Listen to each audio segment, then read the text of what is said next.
All right, so we're going to dive in deep today on understanding the mind and why you think the way that you do. So, we're going to talk about the subconscious mind and early programming, how negative thought patterns and limiting beliefs form, and then how we can rewire your mind for confidence and success. So, first, I want you to think of the subconscious mind like a giant hard drive. And this hard drive, it stores every experience, emotion, and belief that you've ever had. So, whether you realize it or not, these memories are then shaping how you think, how you feel, and how you react in daily life. So, I'll show you what I mean. So not 95% of your day is spent on autopilot. So most of your choices and the decisions that you're making, they're not made with logic. They're driven by these subconscious programs built from past experiences. So if you've ever wondered why you keep repeating the same patterns, it's because your subconscious is running the show. So who you believe you are, your confidence, your self-worth, how you show up in the world, it's all from conditioning, childhood conditioning, and then experiences throughout the rest of your life, society. This all determines that. So rewiring those deep-rooted beliefs is the key to breaking free from the limitations and stepping into your highest self, that best version of yourself. So during the first 7 to 10 years of your life, that left side of your brain, the logical thinking side, the side that does all the rationalizing, it's not fully developed. So whatever you hear during this time, whatever you're witnessing, how your parents manage their emotions, how they react with anger, how they deal with that, how they deal with stress and anxiety, how they spoke to you, if they yelled at you a lot, if they put you down, if they hit you, um, if they worried a lot over finances, over health, whatever was you were witnessing during that time, however you were talked to during that time, you couldn't rationalize any of it. So instead, you internalized it, right? So not only that, your brain was in what's called a theta state, where your brain waves are slowed down, your subconscious is wide open. It's like a deep hypnotic state. So not only could you not rationalize it, not only could you not make any logic of it, and you accepted all of it, it now became a deep rooted program. So it became hardwired to you. And this is what influences your identity. It's what leads to the fear of failure and stepping outside your comfort zone. It's what leads to people pleasing and your current negative thoughts and limiting beliefs, right? Because, like I said, you couldn't rationalize it. So you internalized it, and the subconscious wide open runs throughout your entire life into adulthood. So let's get a little bit further on how these negative thought patterns and limiting beliefs form. First, what is a limiting belief? So a limiting belief are subconscious thought patterns that create mental barriers. They make you believe that you're incapable of achieving certain things or being a certain person. So they distort your self-perception. They make you question your worth, your intelligence, your abilities, even when evidence proves otherwise. I'll give you an example. For me, I was always very, very successful at sales. I was promoted year over year. I would get all kinds of achievements. I would always crush my quota, yet I always was afraid that I wasn't going to. Right? I was always afraid, how am I going to sustain this success, right? Uh, Everybody's going to think that I'm a fraud and I'm not as good as I've been made out to be. Despite having all this success time and time again, I still had these negative thoughts, these limiting beliefs, right? So even though the evidence was there, I still had these. And they start to create this internal narrative like, I'm not good enough, I'll never be able to do that. And it starts to sabotage your confidence and fuel imposter syndrome. So these beliefs, they keep you small. They convince you to stay inside your comfort zone where it's safe. Because if you step outside your comfort zone, you're going to fail. And that's a bad thing. Don't fail. That's really bad. That's weak. It's looked down upon, right? So these mental roadblocks prevent you from taking necessary risks, seizing opportunities, and stepping into that your full potential, that highest version of yourself. So oftentimes I get asked, can you teach an old dog new tricks? Right? You've had these same thoughts and beliefs your whole entire life. Can you really teach an old dog new tricks? And the science has proven time and time again that you most definitely can teach an old dog new tricks. It's never too late, and it's through a concept known as neuroplasticity. So your brain is not set in stone. It's constantly rewiring based on thoughts, experiences, and behaviors. So whether you're 25 years old or 75 years old, it's never too late to break an old pattern and build a new, healthier one. So every time you have a thought that I'm not good enough, or I'm a fraud, and then you keep thinking that over and over again, you're strengthening a neural pathway in your brain. And if you keep reinforcing a new empowering belief, your brain will eventually accept that as a truth because it'll form a new neural connection. And the less you engage with those old negative thoughts, the more those will start to unwire. So it's really the science behind it is wiring and unwiring.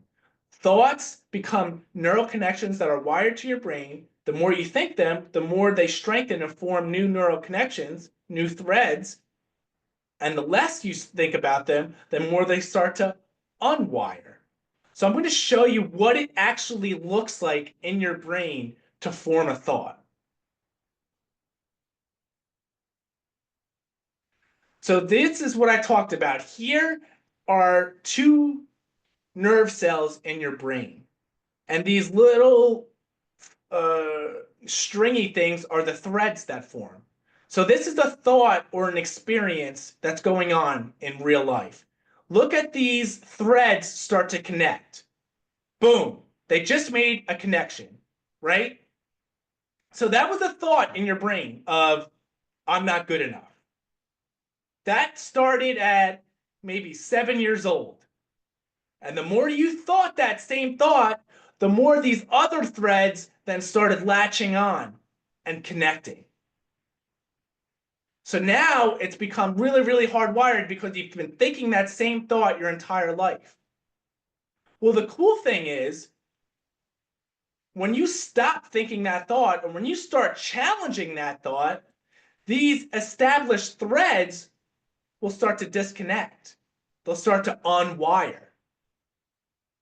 And if you start thinking a new thought, like I'm strong, or I'm confident, or I'm worthy of success, well, then those threads are going to start to form again.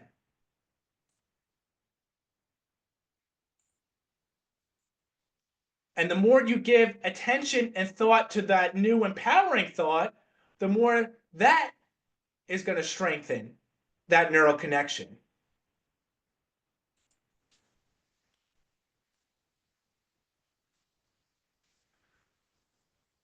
So we know how thoughts are formed inside the brain, right? It's two threads. It's a thread between two nerve cells in the brain. So now what happens after that thought, right? Now we have this thought, whether it's negative or positive. Well, our thoughts lead to our emotions. Our emotions then lead to our behaviors. Our behaviors become repetitive, which then make them habits, and our habits influence our identity. So if we're identifying as someone that's not good enough, as someone that lacks confidence, we probably have some bad habits in place. And those bad habits are really just repetitive behaviors. But what those repetitive behaviors are really just coping mechanisms to negative emotions, right? We have stress, we have anxiety. So what do?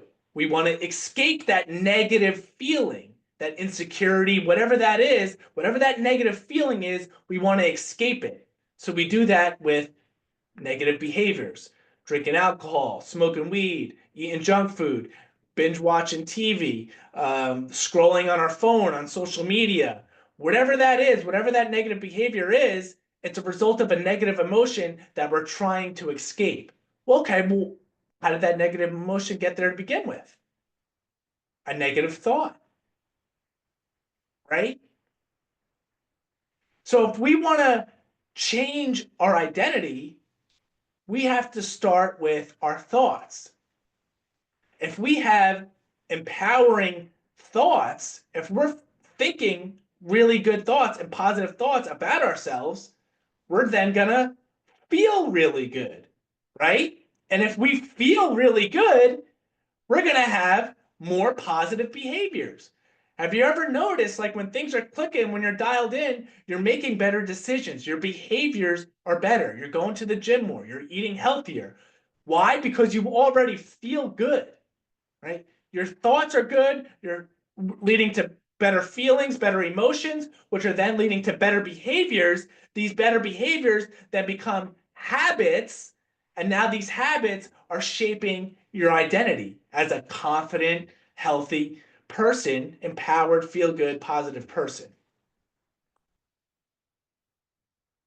So, how do we begin to rewire our mind for confidence and success? Let's go a little deeper. So first is you have to recognize your negative default patterns. Like we said, most people, they're operating on autopilot, reacting based off of deep rooted subconscious programming. So the first step is catching yourself in the moment. Notice the self doubt creeping in with thoughts like, I feel like I'm a fraud and I'm not going to be as successful as people think I am, or I feel like I'm never enough. I'm never enough as a dad. I'm never enough as a coach, as a husband. I'm never enough at work. You have to catch these thoughts in the moment.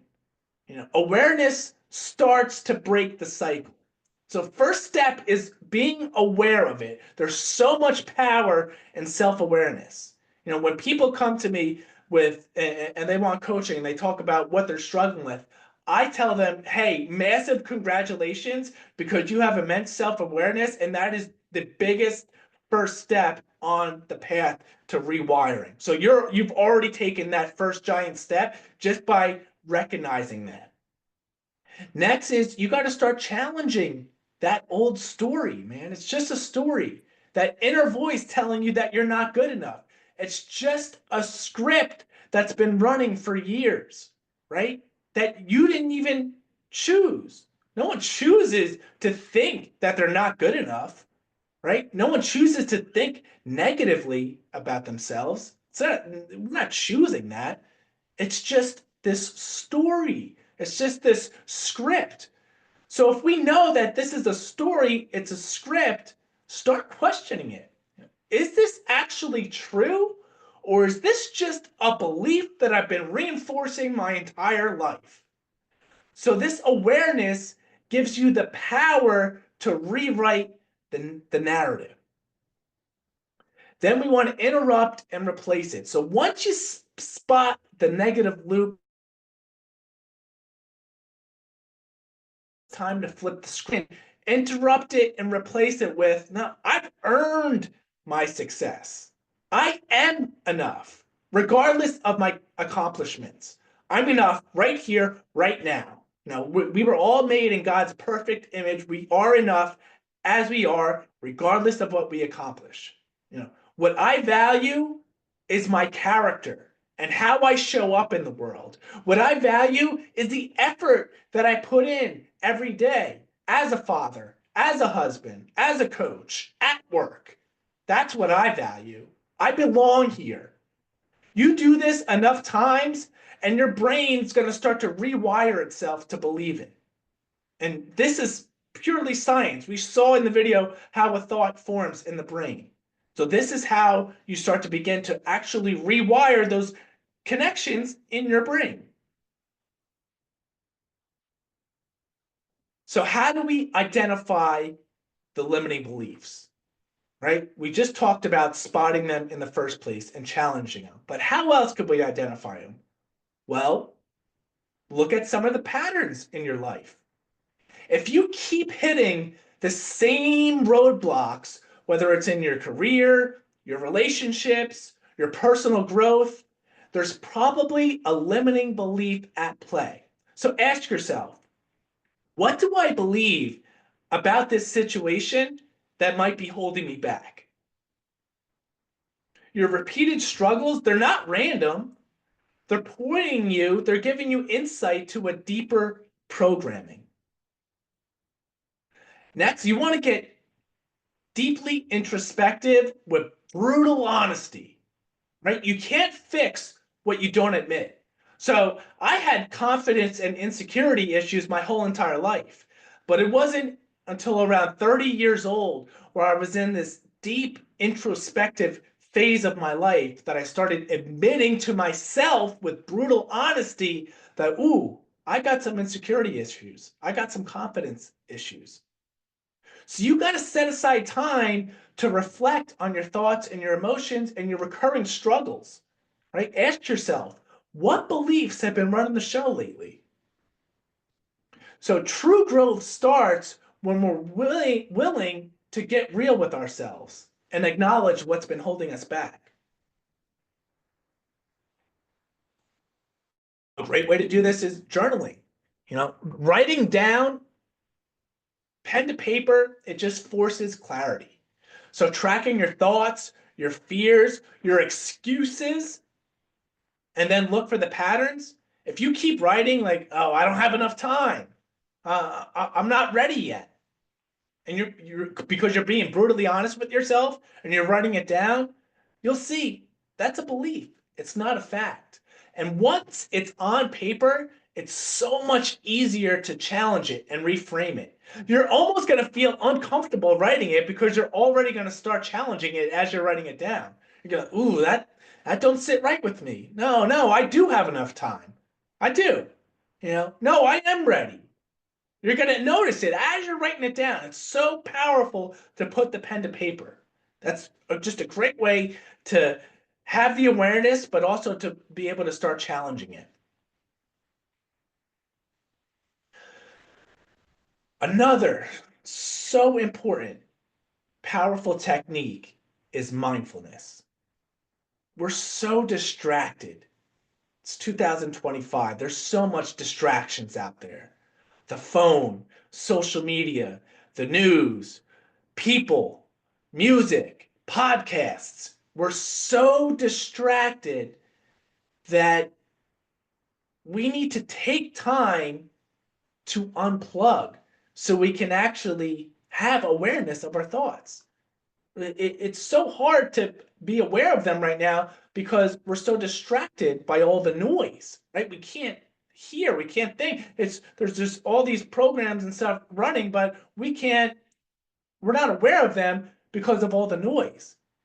So a lot of times people tell me, oh, I tried to meditate, I can't meditate, I suck at it, I just think the whole entire time.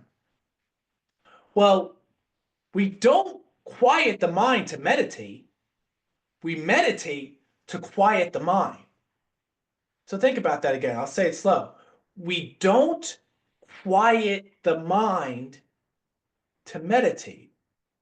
We meditate to quiet the mind. So the mind is full, right? It's going nonstop. It's spiraling all the time. Well, the more you unplug and sit in silence, the more that will start to calm the waters, right? The more you'll start to quiet the mind. But we're not looking to just stop the thinking before we meditate. No, think about this. You got so much noise going around, you finally unplug from all of it. You think you're going to stop thinking? Heck no, man. That's where all the thoughts are going to start to arise, right?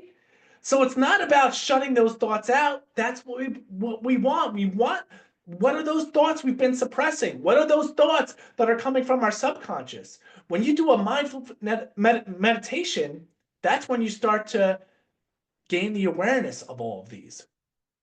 So really quick, the way that what that looks like is, you're in a quiet room, it's dark, and you start out, you just start focusing on your breath. You close your eyes, deep inhales through your nose, and you're focusing on the breath entering your nose, exhaling out your mouth. You're seeing it leave your mouth, and picture like a big, bright blue sky. And every now and then, a cloud passes by. You say, okay, yeah, I see you, cloud. Keep on, keep moving. Big, bright blue sky again. Those clouds that pass by every now and then, those are the thoughts. Ooh, I'm worried about this deadline that I have to make, and I don't feel like I'm going to be able to close this deal that I have tomorrow. And, oh, okay, yeah, I see you. You're worried about closing that deal. You're worried about that deadline. All right. Yep. Focus back to your breath. Bright blue sky. Oh man, I just feel like I'm not doing well enough as a dad right now. I yelled at my kids the other day. Oh, okay, yeah, I see you. About not being good enough as a dad. Okay, cool. Back to my breath. So we're acknowledging these thoughts, but without any judgment. And then later on, we can unpack them. We could, journal about them, write them down, and start to challenge them. So we need to take time out of our day to unplug all the noise so we can have the self-awareness of the thoughts that are coming from our subconscious. Then as they pop up, we acknowledge them without any judgment. We sit there, we focus on our breath, and then we can unpack them later on and start to challenge them. And that's how we're going to start to rewire them. So your subconscious right now, it's running on these outdated programs, but you can change the script. And it starts by challenging and forming new empowering thoughts and reinforcing those daily. The next thing is visualization. Our brain has a really hard time telling the difference between what's real and what's fake. So when I sit there and I visualize how I want to think, how I want to feel, how I want to act, what I want to accomplish, my brain thinks this is actually happening and the universe is going to conspire to bring this to a reality, right? But not only that, if you're visualizing and your brain thinks you're this best version of yourself because that's what you visualized very vividly in detail, so now it thinks like, oh, he's this guy. He's the person that is accomplishing all of these goals that he's looking to accomplish, right? You're stepping into that future version of yourself. The person you are right now is not going to be the person who achieves your goals. Your goals are way up here, right? I hope they're set really high. If you're not scared about your goals, if you're not worried about them, then they're not high enough. So you have these delusional goals. Well, the person you are right here is not going to be the person that accomplishes them. But when we visualize, we step into that future self. And our brain can't tell the difference. It thinks we are that future self.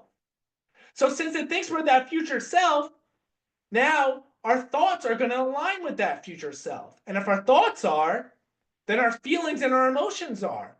If our feelings and our emotions are, then our behaviors are. And now these behaviors become repetitive, they become habits, and now our identity is that person, that best version of ourselves who's accomplishing these goals.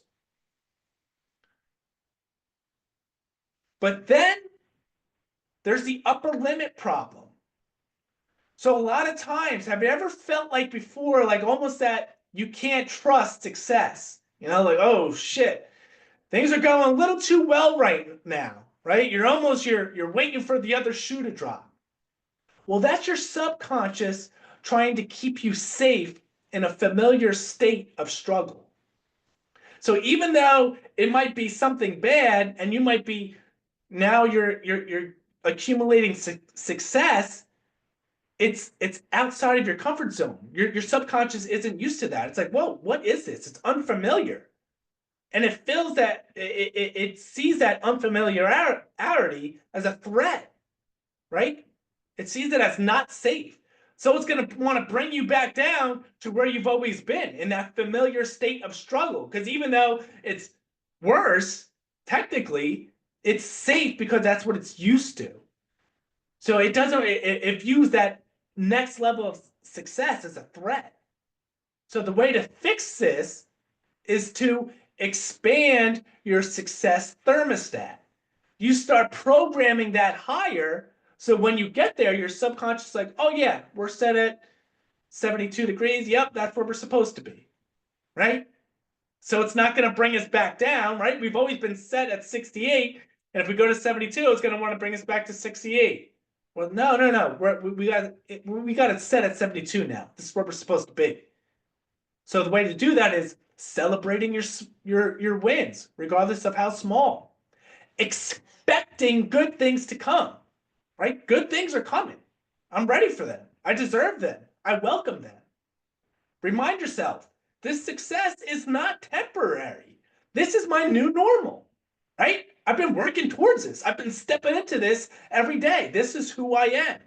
The more you embrace success, the less your subconscious will resist it. You know, recognizing your own growth.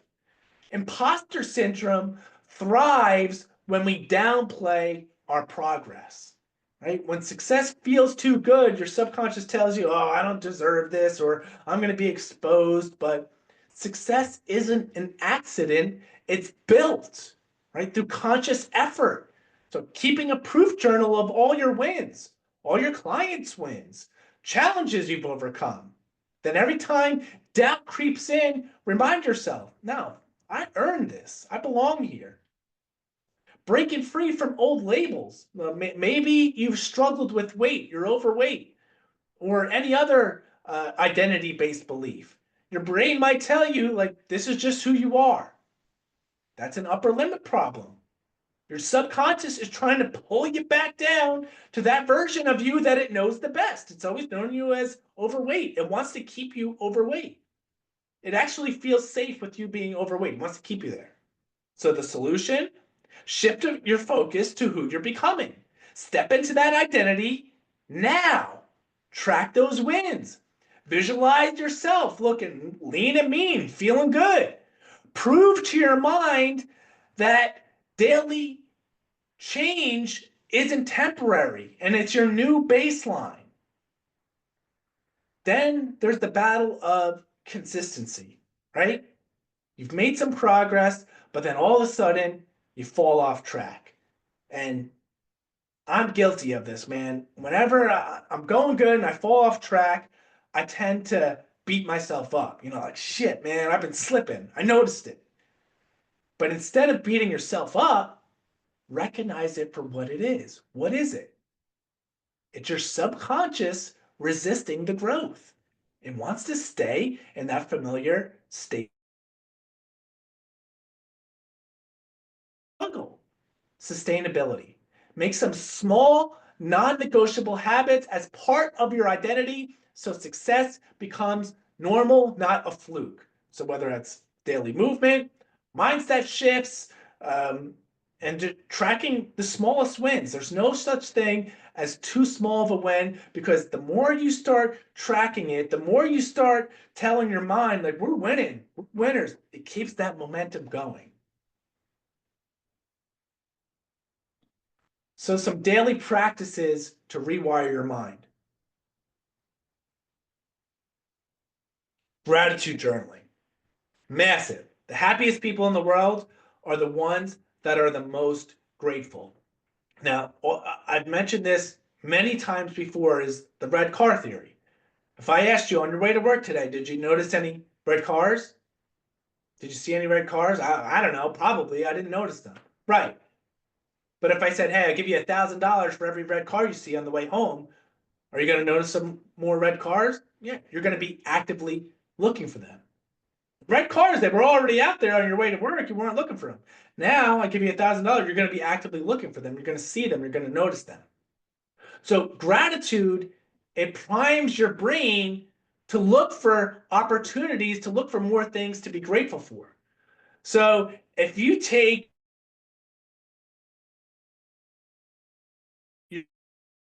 you've already achieved them and you're grateful for them, the opportunities are already out there, just like the red cars, right? But now when you do gratitude practice, now you're looking for them. But it elevates your emotions, your frequency. Like attracts like. So next we talked about positive affirmations. These help to reinforce that positive mindset, that empowerment. But linking it with an emotion makes it that much more powerful. So we talked about, I showed you the video of how a thought forms in the brain, right? You think the same thought 10,000 times, it becomes hardwired to you. You're writing it down, it becomes really hardwired to you.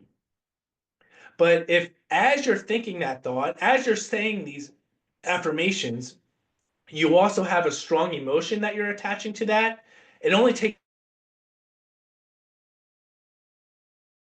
24 thoughts. So emotions are very powerful. So that's why it's great to do a gratitude practice, get your frequency up high, get your emotions elevated, and then get into your affirmations, because now they're really going to hardwire. Now they're going to stick to you.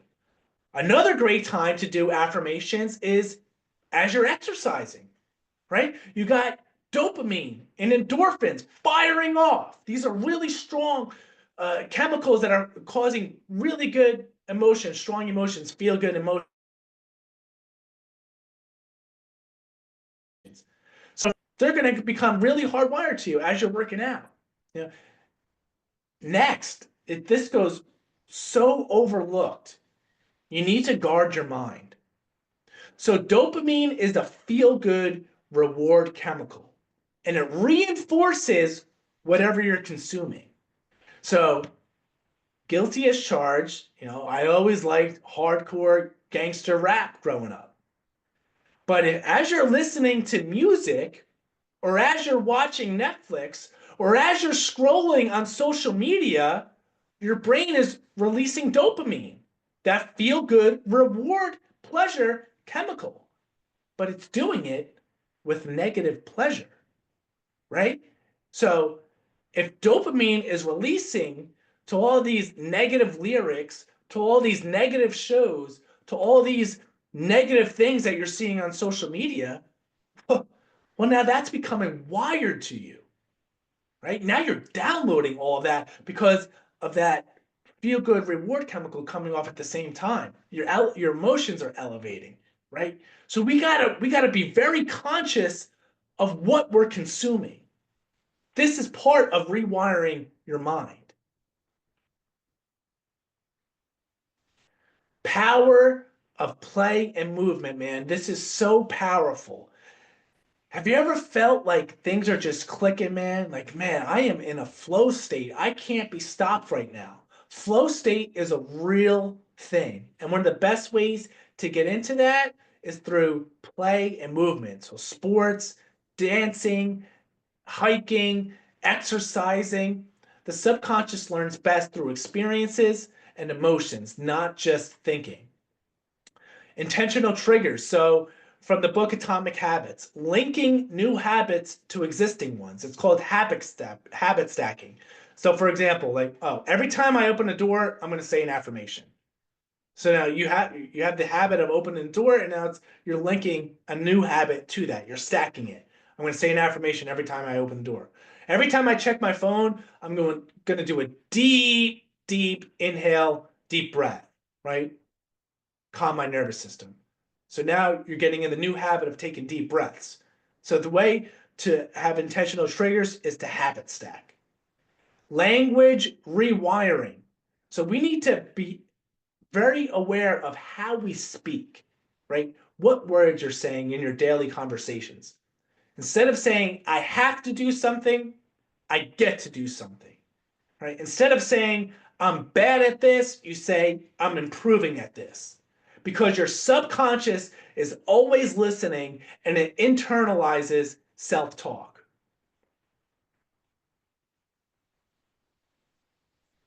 All right, so an action plan. Like, where do we go here? Where do we go from here? First is map out your vision. Create a simple, personalized plan that aligns with the life that you want, the person you want to be, right? You have to have a personalized plan and vision for that. Set clear intentions, get specific, define the goals that matter, and uncover the beliefs that have been holding you back from achieving those goals. Lock in daily habits. We know that ultimately habits influence our identity. Repetition rewires the brain. Commit to small daily exercises that reinforce your new mindset. And you got to monitor your progress. Regularly track your progress over time and evaluate your effectiveness, right? If something's not being effective, you got to be able to switch gears, go in a different direction, right? Adjust your action plan as necessary, but never stop moving forward.